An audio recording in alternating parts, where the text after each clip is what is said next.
On today's Fellowship of the Rink, Jesper Wallstedt goes and, apparently shuts out the team that should have drafted him in the Edmonton Oilers. We talked before that game, as well as getting into the November to remember and how we can carry the momentum forward for the Minnesota Wild into December. Former Minnesota Wild player Freddy Gaudreau joins the show ahead of the meeting between the Minnesota Wild and Seattle Kraken early next week. Lastly, Spoke Z joins to talk about the Golden Gopher hockey team defeating the number 4 Denver Pioneers. This episode is brought to you, as always, by our incredible local friends at Waggle Golf. The Black Friday, Cyber Monday blowout sale may be over, but you can still take 10% off that order with promo code SP10. Enjoy the show.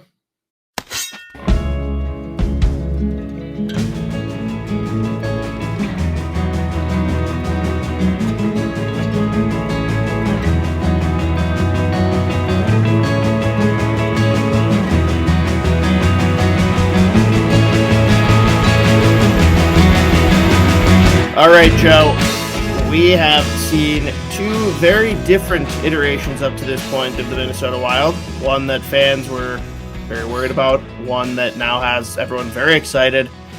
Just leaves us with the question, how does this happen? It is really weird. It's you watch this team, especially like last Friday against Colorado, you're like, how is this the same team that looked so bad in October? And it was like, it wasn't even like they were playing well and getting goalied in the first month. You had a lot of problems that were showing up there, and they weren't getting good goaltending. The defense was loose. Like some of the top players weren't there. So it really was just pretty amazing what they did in November. But I do think that the month of November is more along the lines of what they thought they would look like going into the season. Not that they're going to go 11-1-2 every month, but that the style of game that they were playing, the way Kaprizov and Zuccarello were back together, the way Eriksson Ek and Boldy and Johansson became a really good shutdown line. Plus, Boldy's just been arguably the best player all year so far. You get the blue line kind of finding their spots, and Spurgeon and the veterans together now have found themselves again. Those Spurgeon, Middleton, and Brodin in favor. So I think a lot of things went right this month, but in November. But I think there are a lot of the things that are kind of sustainable. They weren't shooting at a crazy high shooting percentage, and just kind of getting lucky scoring wise. They did win some games, obviously, in like overtime and a shootout, right? So that's going to play a skew things here and there if they don't do well in the shootout or overtime. But they play the style of hockey that they need to play to be competitive in probably what I think the hardest division in hockey right now. So we'll see if they can carry it over. Obviously, the 4-game road trip. Edmonton, Vancouver, Seattle, and Calgary. Some winnable games on that trip, but it's important for them to continue this roll a little bit and give them some chance, because they're still, I think, third in the standings there in the Central, with teams pushing up from behind. And your boots on the ground there in Edmonton. We're recording this before that game, and you actually jumped on and did a quick hit with some Edmonton folks before we recorded here. What is outside perspective on the Wild? Like, did they weigh in at all on like whether they think the Wild are real, or like what they're seeing from their end?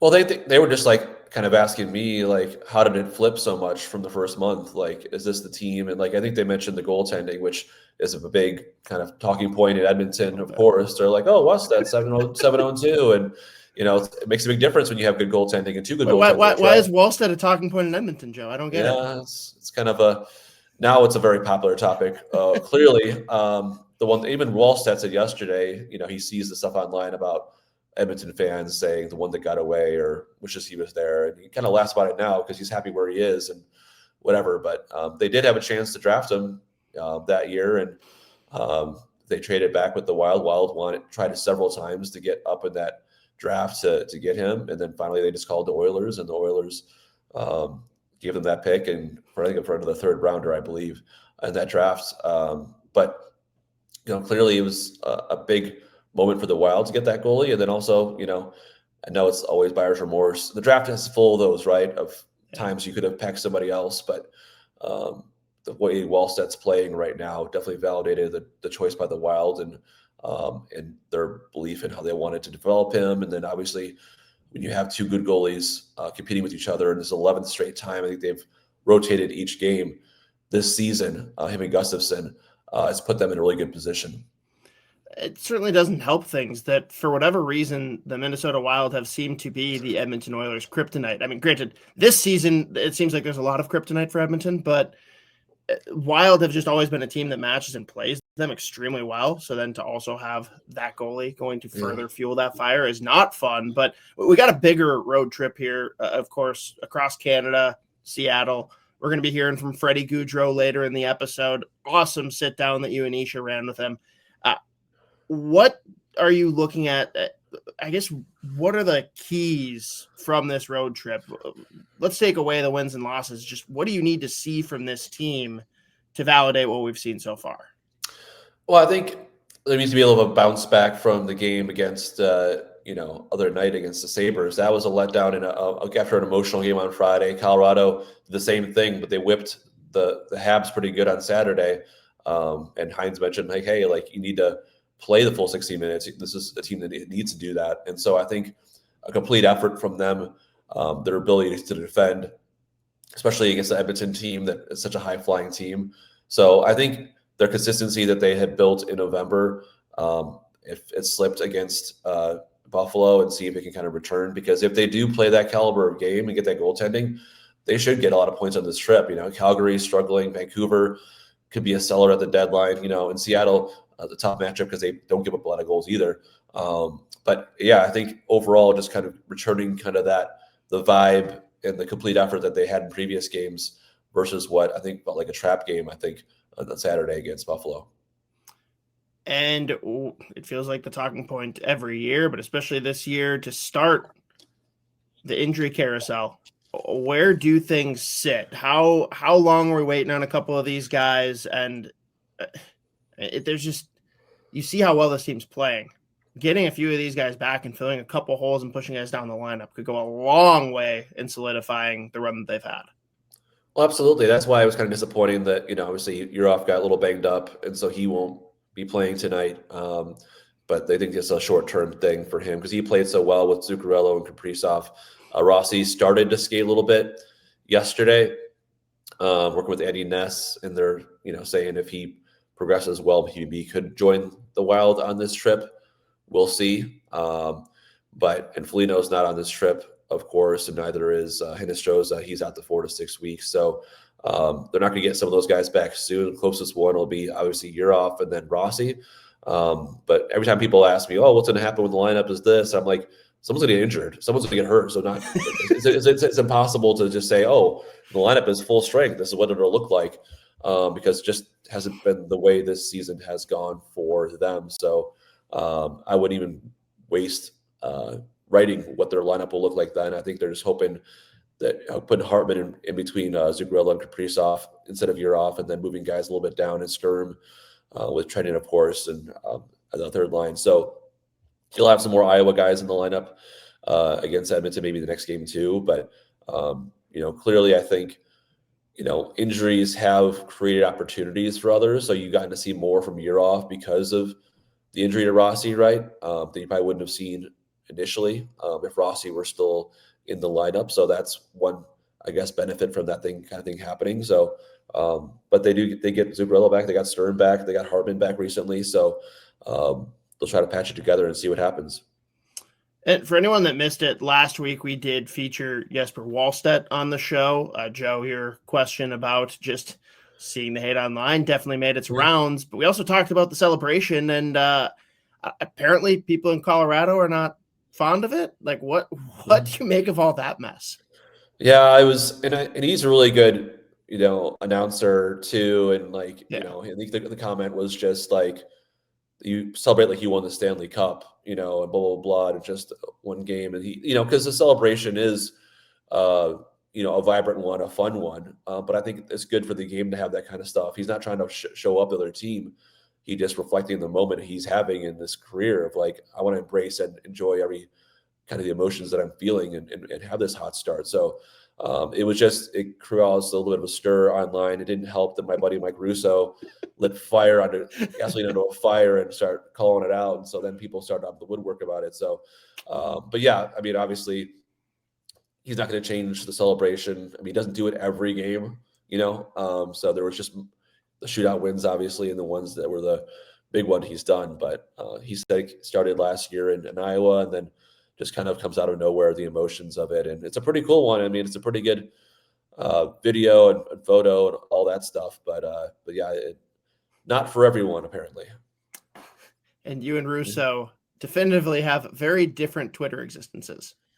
Thank God. I mean, I just like last thing I do, if I wake up in the middle of the night like you do, Scott, it'd be for my son getting up and I'd be getting him back to sleep. It would not be to get up and to light something on fire like that. But hey, like he's got the wit for it and he's got the bandwidth for it. Like God bless him to do it. And I just enjoy watching the remnants after that. But yeah, it wouldn't. I try to stay a little bit out of the fray and that stuff. I don't really feel comfortable in it as much. Maybe I could do more, but every time I feel like being like really pissy on there, I just instead go to my kill them with kindness kind of quiet condescension kind of thing and see if that maybe irks a little more versus just firing out. And that's just the way I'm built. So maybe that'll change over time, but I'll just, I've had my own clapbacks here recently with some people about the Lightning, but it's the way it goes. It's that Midwest passive aggression. We all have it in us. What about the blue line? I mean, you said they've obviously stepped up big. There's been a lot of question marks early in the season with that group. What are you seeing lately? Well, I mean, I think overall, like initially they tried to have in the beginning, some veterans with some kids, right? I think they had Spurgeon with Buium to start the year and Middleton with Juracek, and they tried to balance it out. And it was really not just the young kid's fault, but it just didn't work. The team was playing bad overall. You saw Spurgeon go home with a lot of minuses, which he's not what he used to, and he'd be a little frustrated. And then Hines made the decision maybe 16, 17 games ago of like, okay, let's put them back together. Let's put Spurgeon with Middleton again and Brodin with Faber. Let's get those guys going, right? And see if that can get everything. And then all of a sudden, you see Buium playing better too in the third pair. But Spurgeon and Middleton went on a 15-game stretch without giving up a 5-on-5 goal up until Russo jinxed them the other night against the Sabres. But so they've been really good, which has been kind of a stabilizing force for the team of having those two pairs play so well. And then Bogosian's played well since he get back with Buium. So they have a pretty solid three pairs there right now. And that's really helped not only the 5-on-5, but the PK play with that. So getting them together, and they're all relatively healthy at this point, getting them locked in makes it a lot easier for their goaltenders, especially on some of those PKs where they've been really like 34 to the last 37 overall, which is kind of like weird for this team to be thinking about. Yeah, very weird. And so now we've got a clean slate. Like we had the October to forget, the November to remember. What are we going to get out of December? It's a good question. I mean, I think it starts with a tone-setting road trip like this. If they can get 3 or 4 or something like that and really build some momentum, and then they have quite a bit of home games too before the long road trip after Christmas, right? You want to put yourself in position going into Christmas break of like being in that top 3 in the division. So I think it's interesting to me. They have 4 games. They have no practices on this trip. So they're trying to conserve some energy there with all the travel and the playing, but it'll be good for the players if they can earn that rest of those days off by playing well, of course. So, the schedule, I don't know if it's any lighter or more difficult than the previous month. I think they had a lot of big opponents last month with Vegas and Colorado and all that stuff. But I think in Carolina, but I think if they can continue just with the mentality that they had in November, they may not go 11-1-2, but they can put themselves in a good position before or after the Christmas break to be in a playoff spot. So wrap it then on just as you look at the roster as currently constructed with the injuries, who needs to step up? And that's not to say that necessarily they've like played poorly, but who are the players that you're really keyed in on that are going to help push them through this stretch? Well, I mean, I think you look at a guy like Ryan Hartman, right? Like he came back from injury and he was great in his first game. I think he found kaprizov. That goal against the Avs too was terrific. Like I think with Rossi out and Yurov on the mend is going to be Hartman and the number 1 slot, number center. So I think he's had kind of an up and down season. So for him to come through and play like he's capable of will be very important. Look at the Trennan Sturm combo because Foligno's out week to week. I think that'll be important in that respect. So like those guys will be key, I guess, in the forward group because you'll have to have guys like maybe like some Ben Jones or Hunter Haight play some minutes if there's some more injuries up front, like with Yurov and Rossi. But I'm thinking about the guys like the Hartmans, and because you saw Kaprizov play really well this past month or the last few weeks. Boldy's been really, really good all the time. Johansson's having a great contract year. So like the guys that I'm looking for are the guys like the Ryan Hartman and Trennan, who hasn't scored much, but he's been really effective with his physical play, and then Nico Sturm, who's getting back to full health. So those are the guys I'm looking at, I guess, the next few weeks. Awesome. Well, enjoy the rest of the road trip, Joe. Gotta ask, you've been in your bag lately. You've had some great stories coming out, and people have not been quiet about it. Any that you want to like call out or point people back towards in case they missed it, or anything new dropping this week for you and Russo that you want to highlight? Well, I won the drop today on Matthew Schaefer with the Islanders, the star rookie there. And obviously he lost his mom to breast cancer in February of 2024. And people who reached out to him, a lot of people, but people who kind of surprised were Marcus and Nick Foligno. They lost their mom, Janice, to breast cancer in 2009. And so they had a really formed a unique kind of relationship the last year and a half or so as people who've been through it, lived through that pain. And so it's kind of it's a cool story. It's a sad but cool story to write because of the small world of hockey and the bond and brotherhood there, and like people who have lost parents and that connection and what they can do for each other. And Schaefer's just a tremendous kid, just so mature behind his years, not just on the ice. And so it's great to connect with him and learn more about his mom. And obviously Nick and Marcus, we told their story before about their mom too. So that was a cool story to get to write a little bit for today. And we'll have more stuff coming as the month goes on. But that was one that I really enjoyed kind of writing. No, that's awesome. That is one that I'm very much looking forward to reading. And that, not to pivot off of that touching piece, but like, would we have any idea how awesome this kid is if Lou Lamoriello was still running the ship in New York? Like just the perfect timing for this kid to be able to pop onto the scene and be the media darling that he is. Well, I mean, and I think his play would be the same regardless if Lou was there or not. Correct. But I think, but I think overall, like I like Matthew Jarsh, the former IGM in Tampa, like really loves this kid. He wants him to be himself and put himself out there, and he's such a great interview too. Like when you want to have a team and sell your team, like he's a guy you want to build around, even as an 18-year-old kid. And so I love all the appearances he's been making and doing the rounds, and everybody from opponents to teammates just loves the maturity, and he's grounded, even though he's doing some historic stuff. He's just one of those guys. Even Zeev Buyam, he's good friends with him. Chatted for a long time with him on Long Island. After the game together, I could tell how much he's like, this guy is just unreal, man. He does everything right. And it's good respect from another top defense prospect there to do it. To see what he's doing at 18 is pretty special.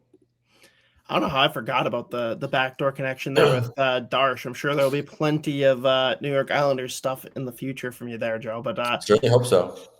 Hey, that's awesome. Everyone go check it out. Definitely. This kid, if you haven't, check out the highlights. He's incredible. But that story, check it out. And without further ado, we got coming up here in just 5 days, Joe, meeting with the 6 when this is out, 5 or 6, with the Seattle Kraken. And with that, here is former Minnesota Wild player Freddy Gaudreau. Sundays are fun days at Zamboni's on 7th Restaurant and Bar. They love hockey, they love St. Paul, and they love bingo. Their charitable gambling sponsors are St. Paul Capitals Youth Hockey, and they've partnered with them for Sunday bingo with great cash prizes, including a $1,000 coverall game. Take advantage of free street parking on Sundays and stop in for great food and drink, cash prizes, and of course, THC raffles during Zamboni's on 7th, Wake and Bake, and Smash Mouth Pizza Brunch Bingo Sundays. Come get it. Joining us today is one of us by way of formerly playing for the Minnesota Wild just last season and now still in the NHL playing for the Seattle Kraken. Welcome to the show, a fellow Canadian, Freddy Gaudreau. How's it going, Freddy? Good. How are you guys? Good. Pretty good. A little envious of you. It's like raining a lot here in chilly in Minnesota. I'm originally from the West Coast, and you said that it's actually pretty nice out west today. Yeah, it is. It is. So, we've had our fair share of rain here and there, but today's a good day. Awesome. What's the adjustment to life been there? What's been the adjustment to, you obviously you built a home and made a home for yourself in Minnesota for so many years. Like, what's that been like, the transition of living in with your family in a new place? Been really good, you know. First of all, it starts with all you feel with your teammate, and it's been awesome. They made me feel at home right away, and then um, we found a house for rent. My wife and I here trying to move our stuff and feel comfortable, create a little nest for our family, and it's been great. There's a lot of beautiful things about the West Coast here, a lot of beautiful nature, and so it's been awesome. I know you're a big nature buff. You like to go on hikes. You like to do all that. So what's the coolest thing you guys have kind of explored as a family? Like any park, or didn't know if you've gone up to Mount Hood or anything like Um, that. I actually went to Mount Rainier, but with my brother. So my wife got here a little later than me, and so my brother showed up, and we went to Mount Rainier together, which was beautiful. Otherwise, our days off for Kirsten and I and Felix and Lola is just enjoying some good walks, and there's a ton of really nice walks here, beautiful little parks. You're often just two corners away from a nice view of either water or mountain. So yeah, it's been enjoyable. Now, the name of the podcast here is Fellowship of the Rink, and that's a stick tap to Lord of the Rings. So we have a fandom of that. And I wasn't sure, are you a Lord of the Rings fan? Have you, I don't know if you watched the movies or read any of the books at I all? watched them a while ago, but I'm not a super fan. No, What's I've kind of enjoyed it, but I'm not a fan. No. what's what is your your nerd itch? What's kind of a fun hobby or something off the ice that really, do you collect something? Do you a certain book series or a TV show or movie series you're into? Like, what's kind of a kind of Not off the really. I'm more just sports, outdoor. Mhm. I'd say now my time is all family time. That's what it is. I try to soak in as much moments with my son as possible and play with him. He starts shooting the stick around a little bit, and he wants to go in the basement and play, and we're just having fun together. That's more how I spend my time right now, and it's what makes the most sense for me. But there's nothing really, I would say, with collectioning anything or I've never really been that way, really, but yeah. So a lot of knee hockey then, right? You're playing knee hockey in Yeah, a lot of basement. knee hockey lately. Yeah, he's got to learn that it hurts when you swing somebody because now he's just going hard. So we'll teach him that what a slash is and ice stick and stuff. He'll learn that eventually. Not like the movie Slap Shots, okay? It can't be all like No, brawls no, like that's that. that's the old days. The rules have changed. Uh, I saw like online this Adam Sandler costumes the team wore. Were you? What character were you? I don't know. I wasn't sure where you were in that realm of Yeah, what character yeah, did it's you? it's normal. You didn't really see me. I had a big beard. We were Kirsten and I were both his caddies. So Happy Kirsten was Gilmore. Happy Gilmore's caddies. Yeah, I have the pictures right here. But yeah. So I don't know if you guys can see well, Oh but yeah. yeah, That's awesome. yeah. So we were both his caddies, and yeah, that was crazy. I mean, I've always been a big fan of his. I've always loved his energy. I mean, the guy is so funny, obviously, and um, I've always, I don't know, liked his energy. Felt like he was, even though he had all the success in the world, I feel like he had kind of a grounding Down energy to and earth. down to earth energy, which I loved. And I swear for me, like humans are just humans. I've never felt like a Starstruck or starstruck that much, a bit with maybe Sidney Crosby and like Flower, at first, but even then for me it's just we're just humans. But I'll be honest with him, like I felt a little something weird, like, being on the other side of things where like I was like, man, this guy is, I don't know. It was super cool, and the fact that we turned that night into our Halloween party, our team Halloween party. Everybody showed up with a cool costume, and it was just a great night. I felt super grateful we were able to meet him too, so it was awesome. what was it like in person? I saw him coming into the room with you guys. Like, did you guys Yeah. hang out with him for like a half hour? Was it 10-minute cameo, or how long did you hang No, it out with wasn't him? long. It wasn't Yeah. long, but just the fact that he showed up and took the time to come to the room, and like he showed up in the room and there was a lot of people, it was crowded. He just finished his show. It was after his show, so we offered him a cool jersey, or third jersey, that we all signed. And he seemed really happy about it. He felt, he was expressing that, or saying that he felt grateful that we were wearing all costumes. He thought it was cool, and took the time to take a couple pictures, sign a couple things, and but like I mean, he has a it's busy. They're on concerts and stuff, and on their Mhm. tour and stuff, and probably has a plane to catch up. Like, Yeah.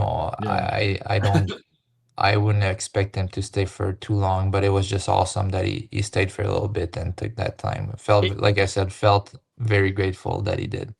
it's crazy how I always see still online that like when he's back home not touring or not working on a project, like he'll play like pickup basketball games with like the community and like where he grew up and things like that, which I just think, yeah, like you said, back to him being so down to earth. And it's funny you mentioned just how much of a fan you were of Adam Sandler. My aunt lives in Quebec, and growing up, the two movies that I saw of Adam Sandler in the theater were in French, and it was Click and I think Mr. Deeds. So whenever I Okay. think Adam Sandler, I always think back to like I watched like a couple of his movies in French, and then watching it in English, it was like completely, completely different. So you speak French too then? Yeah, Oh, nice. yeah, Awesome. Yeah. We. No, well, yeah, for me it's the same thing too.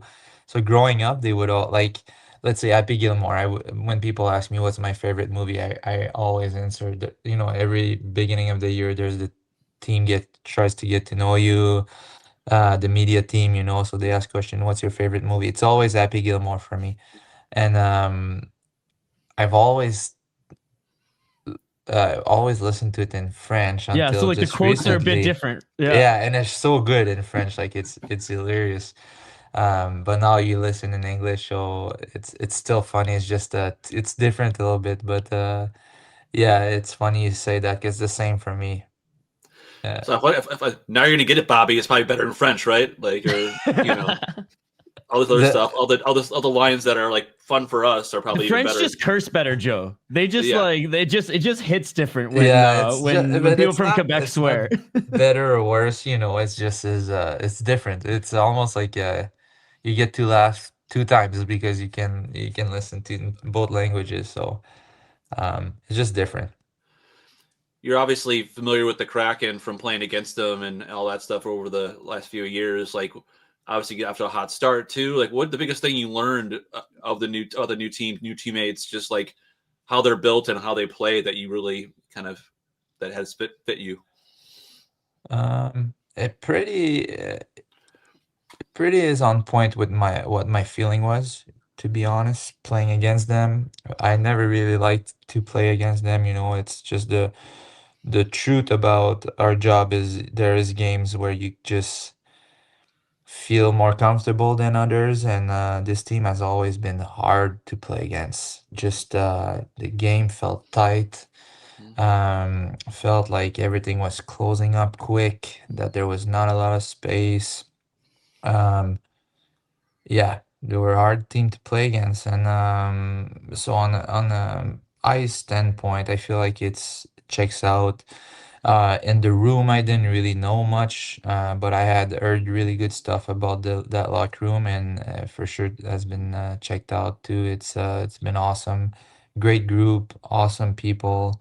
Um, like I said, I was excited when people told me about the group, but then I it just has been confirmed every single day since, and it keeps being super enjoyable and fun to go to the work and to go to the rink and work with these guys. So yeah. You were such a tight group in Minnesota. You became like family. It felt like the way you described it. And then every time the player goes to a different team, there's a lot to be an adjustment, like an emotional adjustment. Every adjustment of you're with that group for so long in the trenches, and now you're somewhere else. Like, how long did it take you, maybe during training camp or whatever, to kind of start to feel okay, like not moving on per se, like forever, but just in terms of like this is a we now versus Yeah. before with Minnesota. Um, you know, to be really honest, I turned the corner pretty quick. I don't really dwell on the past. I feel like I have a pretty good ability to land where my feet are at, and so it for sure was a shock at first. As you mentioned, I have felt very connected to my teammates in Minnesota for 4 years. I would call them all my brothers, and really was, you know, excited to show up to the rink every day because I believed in that group. I'd go to bed every night believing that one day would be our turn to live that cup, and that'd be my goal every single day to work towards that goal and set my intentions toward that goal. So when I was told that this kind of was time to move on from that chapter, it is a shock, for sure. But once that's done, though, like it's like, all right, where we're at now, and let's move on. Let's if that's what it is, it's because it's meant to be that way, and you just gotta make the most of it and quickly turn into big excitement to like I said, to refine that energy with a new group, get to learn about myself through other people, get to learn about the game of hockey through other people, go at it with new guys, learn about new guys. So there's a lot of excitement that comes with that. And as I said, it didn't take me too long to flip that switch and just take it for what it is and move on from the chapter in Minnesota with a lot of gratitude for every single day I was there, every single people I had the chance to work with there, and that's not gonna change. It's still in my heart, and that's great. But um, as I said, I I land where my feet are at, and that was Seattle as soon as the trade happened. So um, quick excitement right away. It sounds like you got to hang out with them a little bit in the summertime, like teammates, though, right? I don't know if you went to Dumbo's wedding at all, or did you And no, it was I saw them at most of them, a lot of them at the Flowers retirement party. Oh yeah, I saw Yeah, that. It was that such. I yeah. mean, that sounded like such a fun party. Like, what was your favorite moment in the Flower retirement party? Um, I don't know if there was a specific moment, just energy wise, is to realize that all that he's done really, but the way he's done it, and I've had that speech many times when people ask me about Florida, because people have asked me about Florida many times. But yeah, just it's the way he's done it. This guy's he's done it with such passion, being a humble person, really doing it because he loved the games. That's all that carried him, and it's carried him to the top. Really, you can get better than that. Really, it's a legendary career. The person he is, the player he is, the dad he is, the friend he is. He was always there to listen. You could feel the guys in the room. He could feel when something was off, and he'd be the first one to reach out and ask, like, if he could help in any way, if you wanted to talk, just letting you know that he was there is to get the biggest heart. So it was more to be in that moment. It was just the realization of, like, all right, like, the way he's done it, but also it goes quick, so you gotta enjoy every single second of it, because I'm sure for him too, it's like probably feels like yesterday that he was starting in Pittsburgh Mm. as a 18-year-old, and then it feels like the next day you're at your retirement party. So it's a quick chapter, and it was emotional for sure, but it was beautiful in every way. One of the coolest moments I've ever covered in this game, and I've covered Stanley Cup champions and all that stuff, is Flowers' last game in Montreal. Like the energy in the building and the emotions and like the general organic excitement. I don't know if you can say that compares anything you've experienced before. That in was hockey. out there, yeah. I've played in really cool games. That was a cool one for sure, and you could just feel that one like days and weeks before almost. Like guys getting ready for that one and getting prepared, and like we wanted it so much for him, and it was, I don't know, you remember probably, like, but just guys blocking shots everywhere and like showing themselves face first, and we just wanted it so much. It was very emotional. Um, it was a cool moment. Like, you know, you I get emotional in those times. I got emotional with Flowers moments like that just because like I said, it's not the success on the ice, it's who he is and the way he's done it that made me, you know, I love the guy. He's such a good friend of mine, and you know, I've learned to I've been always grateful to be on that journey and play with him. And so when those moments and those games happen, I felt emotional. I felt that little like something here, you know, that like a little shaky Choked up here, and or yeah, little emotions. And yeah, that was crazy.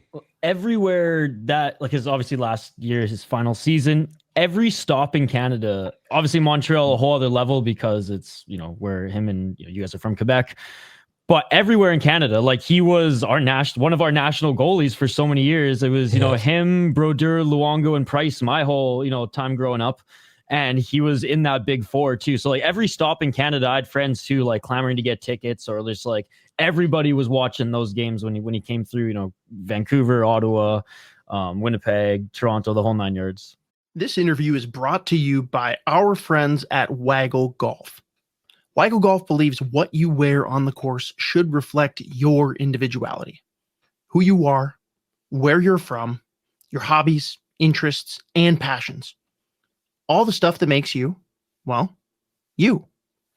That's why every design is inspired by the desire to create a piece of apparel that strikes a chord when you see it, that makes you say, wow, that was made for me. Because in a lot of ways, it was. Ready to get your waggle on? Go to getyourwaggleon.com, throw in promo code SP10 at checkout to take 10% off your entire order. Yeah, and you say Canada, but it was like for us, it felt like the Marc-Andre Fleury tour. Yeah. You know, everywhere around the league, it'd be because obviously people were showing up because they knew he had mentioned it would be over for him after the year, and it was his last year, so people would show up. It was full in the warm-ups. You'd just see boards. It was like, thank you, Flower, you know. It was yeah, it was a crazy year.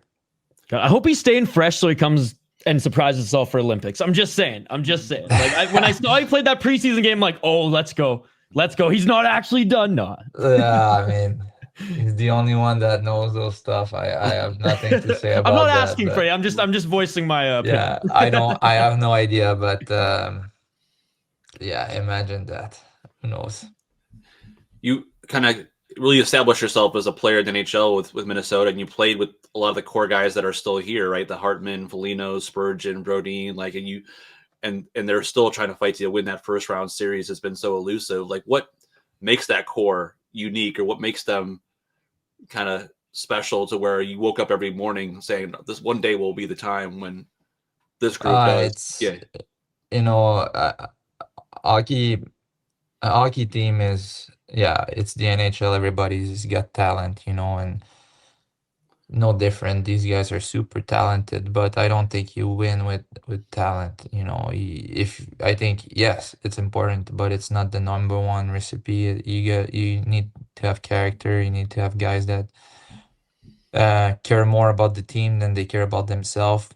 You have to have that selflessness. that desire to do it for one another, to do it together.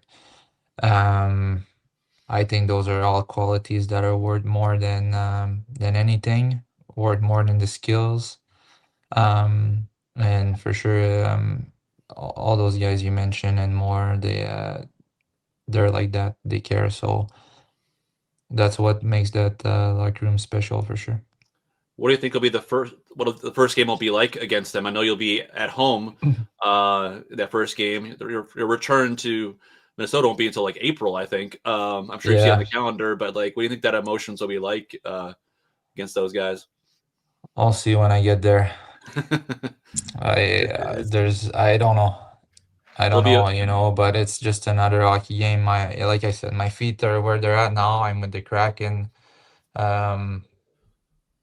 And when the puck drop, you know, and that's all it is. I get a game to go do my job and try to go in, and my teammates are the Kraken now. You know, like I said, it's doesn't change all the gratitude that I have for the past 4 years for the teammates that I got the chance to play with, and all those memories. Like I said, I've called those guys my brothers, and I will always consider them close friends and stuff. But when you're in a game and you're playing it, I'm not for that team anymore. I'm with the Kraken. So the emotions, I'm sure they're it's normal. We're all humans, but I'll see when I get there. I don't know.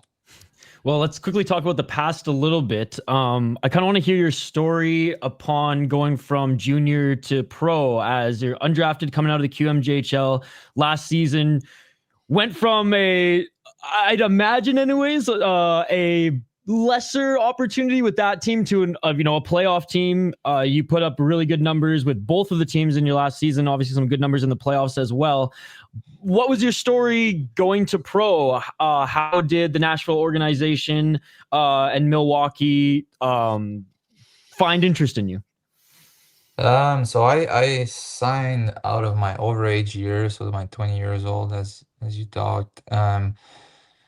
I signed a 1-year AHL deal. So I know you guys are familiar with one ways and two ways and all that stuff. So basically, for the people listening, a one way is that I couldn't really get called up to the NHL unless they would change my contract. So I was basically just a AHL contract.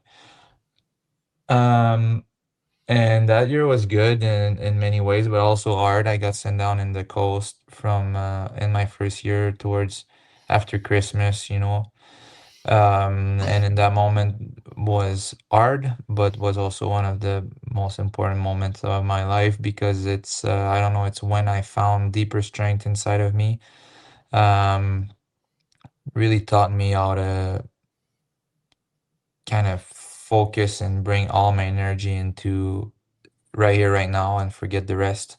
And that focus and that all those learnings and all that energy that I was able to bring inwards versus just being lost outwards and overthinking all of that, the rest, you know, that energy helped me tremendously along the way. It helped me go to get back up in the AHL, and when I was there, it helped me stay focused versus being distracted. And I realized that that energy was actually what started to open up the doors for me. You know, it's not really how the outside world works. It's how you react to it, how your energy spread into that world, that it somehow starts to reflect, you know. You're nervous, you're tense, you're overthinking the future, you're overthinking the past, you know. It almost feels like the doors are closing on you, and you spread less beautiful energy. You're more tired, and things around you start to feel like they're stuck. And the opposite is true, and even more true is that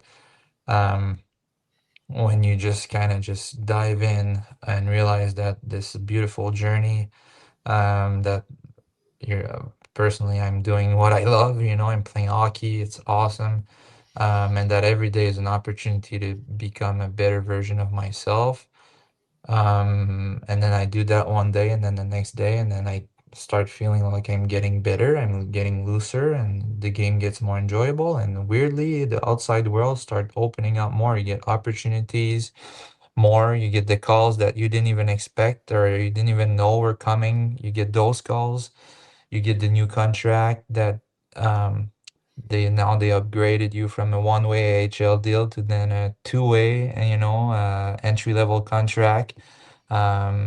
So yeah, that moment in the coast, all that to say that that moment was a hard moment at first, but it was one of the best, most important moment of my life. And those are lessons that in that darker time or tougher time, I still carry with me, and they are still grounding me in those moments that I lose myself on those, on the wrong frequency, if you want. So and then that was it basically. That was first year AHL in East Coast, second year AHL, but then I was upgraded to an entry level, and then the third year I was playing. Third year I was playing my first game, and but yeah, just and then from there, I know it's been a mix of a lot of beautiful and hard times, but beautiful times all at once. So, and it's been a good journey. The people who know your journey well, like, were really happy for you when you had that long-term deal signed with Minnesota Wild, and know how emotional you were when that happened and how many doors it opened for you. And one of those things is trying to give back, which I know is important to you. You Yeah. did some great work with the Down Syndrome Association down here in Minnesota with the wine event, and I know how important your nephew Noah is to you. How is Noah? Does he have some Kraken gear already to go? Yeah. Like, how's he doing? Yeah, he's doing good. Yeah, always. He's awesome. He got big into soccer this summer. He's a tremendous athlete. So good, so strong. He runs so fast, and so he's doing good. It was good to see him a bit this summer. Any plans for like a foundation out there, or anything you and Kirsten are going to do kind of locally once you get settled in and stuff like that? Yeah, it's a dream for sure, to eventually put it out there the right way. We're not there yet, but it'd be awesome. Well, you say your favorite movies of his is Happy Gilmore. How is your golf game for the non-caddy Freddy Gaudreau? How's your golf game? I was better when I was 12 years old, if I'm being honest. I used to play a lot as a kid. Our house growing up is just a couple houses away from the golf course, so I used to be there all the time, spend like 4 or 5 hours on the range and just chip balls and putt balls. And I felt really good about my game back then, but then hockey kind of kicked in, and I started focus more on workouts, and kind of that yeah, the golf game kind of slipped away a little bit. And I would say as a dad now, I don't know, in the summer I love to spend 2 hours on my bike ride feeling good about myself after, versus 5 hours on the golf course, kind of going to find my balls in the woods all the time. So it's not lost. I think if I would put some energy into it a little bit more, it would come back, but it's not dialed right now. It's not dialed.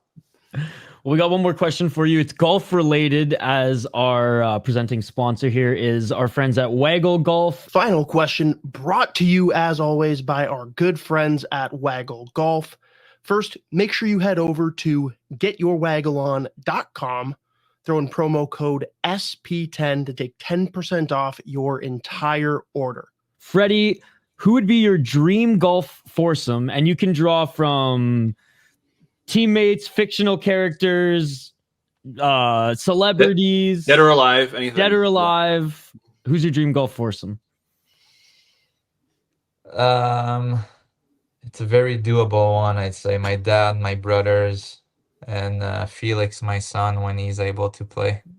Yeah. I was hoping you were gonna say Dean Evason for the fans, but those are good answers. Those are good answers. Dino would be fun, but he's too good, man. He's too competitive. Yeah, I played with him before, so he's really good. But no, all those celebrity stuff, it's fun. But a moment with my dad and my brothers and my son would be now that's more than a foursome because I need to include myself in there, but Felix is young enough, he doesn't count, so Yeah, there you go. yeah, so The three that'd be generations will be on the card together. That'd be pretty yeah, cool. yeah, that'd be great.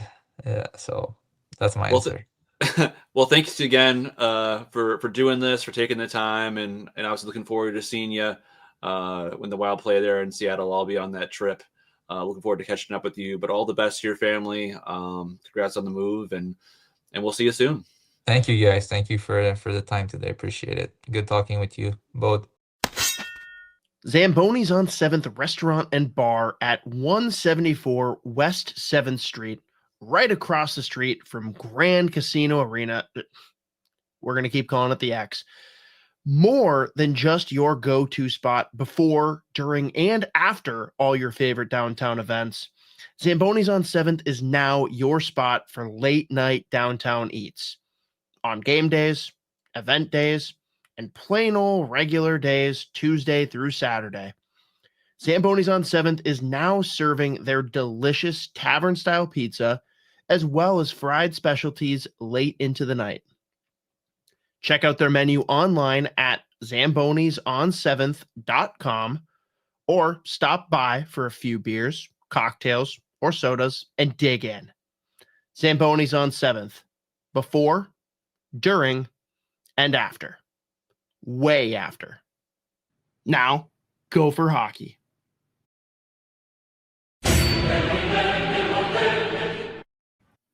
Wow. What a game. I did not expect a, what was it, 6-5 overtime win? Mm-hmm. When it was all said and done. So many aspects of this game confuse me. It's great, though, that I decided to peacock when they score, like, immediately. Tate Pritchard scores within the first, 2 minutes of the game. And I'm like, weird. The team that got literally 0 votes on the USCHO poll against number 4 is up 2 minutes into the game. Weird. And then Denver proceeded to absolutely shit pump the Gophers for the whole first period. It's basically how that went. Thank Correct. God So they came out of that limitedly scathed. so just to paint the picture for people, this is Minnesota playing Denver in Denver, or at Denver, in Denver, however you want to say it. 6-5 OT win for Minnesota. Minnesota cannot lose to Colorado-based teams. It's a fact. The game started, obviously. Minnesota scores just under 2 minutes in. Tate Pritchard from Javon Moore, who we'll talk about in a second, and Cal Thomas. And then Denver decided, hey, go fuck yourself. I think at one point shots were like 28-8. Oh, no, I think it was worse than that. I think they hit 30 before Minnesota hit 10. At one point, somehow still, Minnesota was up 3-1 after 2 periods. Denver scored relatively early in the third period, and then Minnesota answered again. And then realistically, it was chaos. But I was proud of this one, though, because of how unbalanced the shot total was. When Brody Lamb scored his goal to go up 2-1, shots were 30-8. There it is. There was 38. Yeah, that's what I was thinking of. And that was the 9th shot that he scored on. But I occasionally will do my fastest 2 minutes bit from Pardon My Take. Mm-hmm. And I did Brody Lamb of God sees shots 21-1. He's liking the odds. And that was a Lamb of God lyric is like, odds are 21-1. I'm liking the odds. So I just shifted 30-8 to 21-1. I don't know. I was pleased with myself for that one. I like that. Yeah, but like you said, even at the end of the game, despite Minnesota winning again 6-5 in overtime, shots ended up being 52 for Denver, 25 for Minnesota. Which, like that, I was pretty pleased with that. When it's all said and done. It was just an incredible hockey game, and the goals that Minnesota scored, there are a couple of just absolute highlight reel goals. I mean, Brody Zemer's assist where he's like, off balance between the legs, backhand assists on a dime. Beckett Hendrickson to Jimmy Clark was just like, for me, poetry, Brewer prospect to Wild prospect. And then the fact that like Denver ties it up, less than 30 seconds left in that third period, it's like, okay, well, this will be hang on. Let's pause on that, because I kind of joked about it coming in, like how all of the offense is coming from the blue line. It is a fascinating thing to watch all of the offense come from the blue line. Holy that Eric Polkamp goal. Oh, I'm not gonna lie, I peed a little bit. It's peed. Like, their blue line is driving all of the offense, and I have not seen something like this in college hockey in quite some time. And it's just, again, further proof that David Carl is the man. But I don't think anyone needed proof of that. I was just baffled at how some of the goals were coming. Not that Denver was like Denver clearly was dominating at least half of that game. It's just the way the goals were developing was very different. Not what I expect in college hockey. Like, I expect one of the goals to come that way. I don't expect all of them to come that way. Mm-hmm. Pretty gnarly. And like some of the goals that Minnesota scored too, just like so against the run of play. But it's just another thing where it's just like a couple of those, it was just capitalizing and making little plays, like leading up the ice or just turning pucks over. It was just like, again, Minnesota is they still have so many fucking good hockey players on that team. And I'm pretty sure I checked yesterday or on Monday again, still didn't get a single vote. I don't know. I do think that if they win in regulation, it's maybe different. Sure, but still. But yeah, it's wild to me. Like, coming off the Penn State weekend as well. It doesn't matter. It's just funny. Like, some of the teams that are getting a couple of votes, it's like, how is that team getting votes and the Gophers aren't? What? Right. Yeah. But NPI will reign supreme. And of course, right as everyone learns pairwise, kind of, they're like, yeah, let's do something different that still makes no sense. And I told you on the phone earlier, I'm still calling it pair. I don't care. I can't not say pairwise. Sorry, we're still calling it the X too. So yeah, I will never. I don't even remember what it's. I don't even know what the fuck. The guy that's been to the rink a total of 3 times, standing firm on the X. Yeah, this is very important to me. That is right. Yeah, 3 times. You've been to 1 Wild game and 2 Frozen 4 matches. Yep. But I've been around it. I've watched a lot of games in there. I felt things. Yeah. But God, dude, that game was fucking incredible. And I think at this point, Hoppy needs to pick one player to call out on Minnesota every week. Not even call out. It wasn't. I say call out. It wasn't really a call out though. It's too obvious for this one. Wait, call out in like shout out or call out? Like before, I was expecting to see more from Javon Moore. Right. Oh, right. You're saying I need to reverse jinx someone for the next series. Yeah. Because holy shit, funny. That was quite the goal. Yeah. Where the fuck has that been all season, Javon Moore? Can we see some more of that, please? That would be delightful. Thank you so much. OT winner for Javon Moore, literally less than a week after Hoppy was like, hey, like a lot of what I've seen, was expecting a little bit more, so I'd like to see a little bit more. And he goes, okay, hold my beer. Here comes some more. Also, I think more. Here, have some more. I think he also potted an assist as well. I think he had 1-on-1. I mean, you mentioned the Moore assist earlier, so yeah. Yep, I sure did. That was the first goal. So if I'm calling someone out, because this is weird, because like I can't call out Brody Zemer because that assist was the highlight of the game for me. Oh my God, I definitely peed for that one. LJ Mooney was the beneficiary of it and scored. Can't call him out. Plus, I just love him, so no. If I'm gonna call someone out, I mean it's too easy. It feels like low-hanging fruit, but we'll do it because I've seen flashes this year. I've seen moments, but I need to see way fucking more from, do you know who I'm going to say? I want to see if you can guess it. Forward.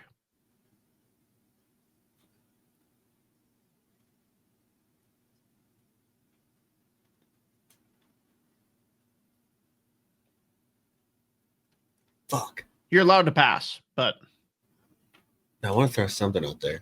to me it feels obvious. But that's also because I'm closer to it than you are. So I feel like we've actually talked about this before. Hint. And this is not the player, but my hint is Beckett Hendrickson.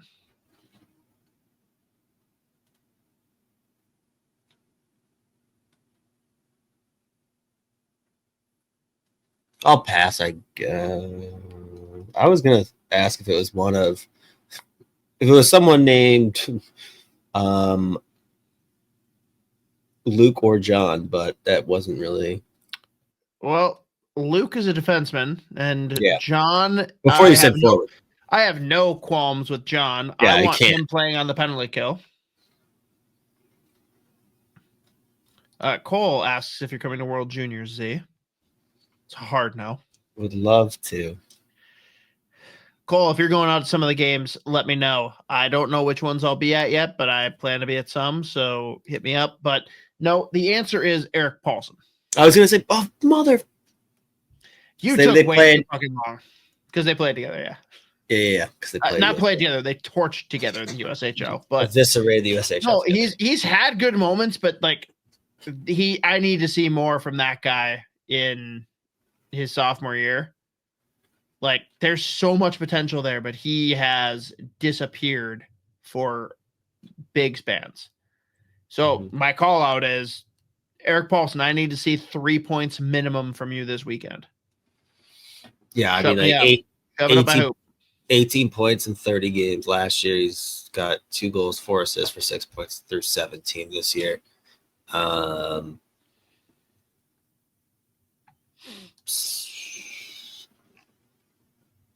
Dipped a bit in terms of just like raw shot attempts. I'm pulling up Instat as we speak. Shot attempts are down quite a bit. But yeah, no, I was gonna, just because it felt like low hanging, but that's, you know, the middle stats don't make sense.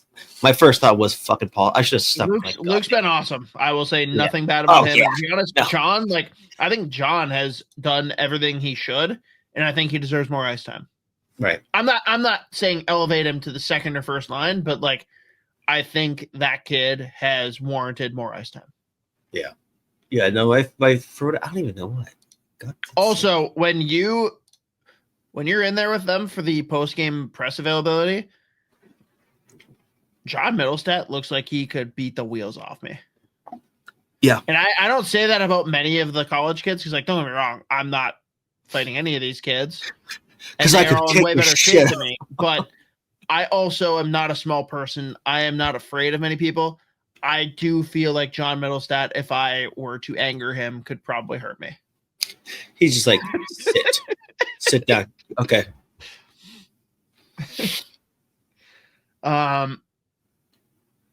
But yes, that's the call out that I'm going to make. And I do feel like we need to talk about, before any other college hockey that you may want to talk about, World Juniors. LJ. The prelim roster is out there. It includes 3 Gophers. Well, 2 Gophers and a future Gopher.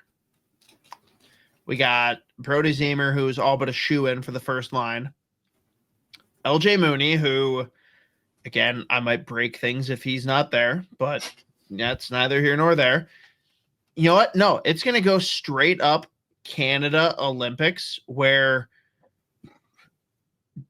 dipshit, Yzerplan idiot, leaves Martin St. Louis, a top 5 scorer in the league at the time, his captain, off of Team Canada. And then an injury to Stamkos brings St. Louis in, and they win gold. Same thing's going to happen. LJ Mooney's going to be left off. Someone's going to get hurt. He comes in, and they upset the world for a third straight gold medal. Third player, not a current Gopher, future Gopher. Is it Kwasnica? Am I pronouncing that correctly? Kwasnica? Sure. I have not seen any of his play this year. Have you seen anything he's done, and do you have opinions on his inclusion or whether he could make the team? I've watched limited Penticton. You just sounded that was very much like Mr. Unlimited. Like the way you said it was spot on. Continue. I mean, what is his production looking like this year? I mean, he's having a night for Penticton's a weird team, obviously, recently thrown into the dub. That he's coming from the USHL. We put up like decent numbers last year. I think 7th round pick for the Islanders, top of my head, but 6th or 7th, yeah. But I mean, just another guy that plays with an insane amount of pace, legit skill, good passer. I think he's at 30. I think he's just over point per game right now in the dub. Pretty good manipulation. I mean, it'll be one to watch to see if like he makes that final roster. Maybe 7th round to the Islanders. You were right. Nailed it.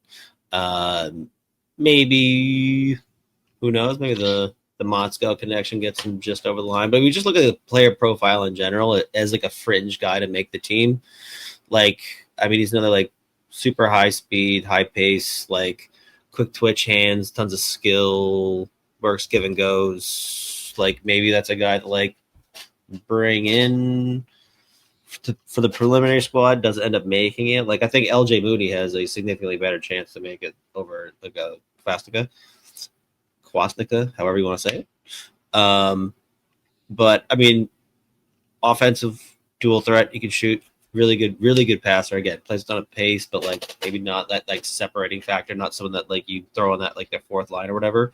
So when you like look at like building up the roster, like what his skill set is, maybe the guys that are going to be at the top of your lineup, just like you don't really need more of that in general. But cool to see him make that preliminary roster though. He is a fun player. Like he's just like in terms of just the profile. That when he's at his best, he's got a fun mixtape. Like some of the little plays he makes just up the ice in transition.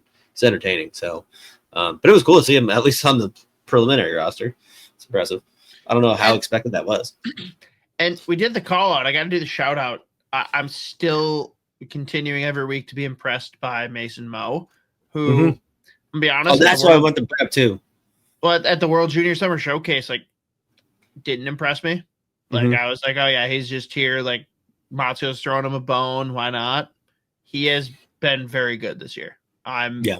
Every week I continue to be impressed by what he's done as a freshman. Yes. Yeah, he fucking rules. Zamboni's on 7th, restaurant and bar right across the street from Grand Casino Arena in downtown St. Paul. You'll find a joke at 8 p.m. on Wednesdays. Enjoy happy hour food and drink specials when you stop in for the shows. Or if you've got something to say and enjoy stepping into the spotlight, go to zambonison7th.com and sign up to join the show. Spots fill up fast, and they do cap the number of comedians each week, so do not delay. Also, stay tuned for details on their once-a-month Friday night comedy show, Freaky Funny Fridays, beginning Friday, November 21st, featuring some of the hottest comedians in the Twin Cities. Zamboni's on 7th is a joke, but only on Wednesday evenings. And the occasional Friday. Thank you all for tuning in as you continue every week. Numbers keep growing. You guys have been awesome supporters. Do also check out some fun things across the network. We've actually just wrapped up our top 20 Minnesota Wild prospects. collaboration we did with the Minnesota Wild prospects account, both on Twitter and Facebook, that you all love. Great work there from Baki and Pavel. Also, the formerly known as group, Sound the Foghorn. Brett, of course, a member of the network as well now. But check out, again, our rankings are far from perfect. Come in, tell us what you like, dislike. We're open to any discussion there. You can check it out both on Judd's Buds and on the YouTube channel. And if any of you that are into beer, I know that it's not for everyone. So if not, hey, totally understand. But anyone that likes craft beer, you were probably as bummed as me to see Dangerous Man fall by the wayside. They are already back. They are going to come back stronger than ever. Beer coming out soon in distribution, and check out the interview for some nuggets on what comes next as far as regrowing, rebuilding that awesome brand and experience. But that's it for this week. Stay classy, stay to hockey.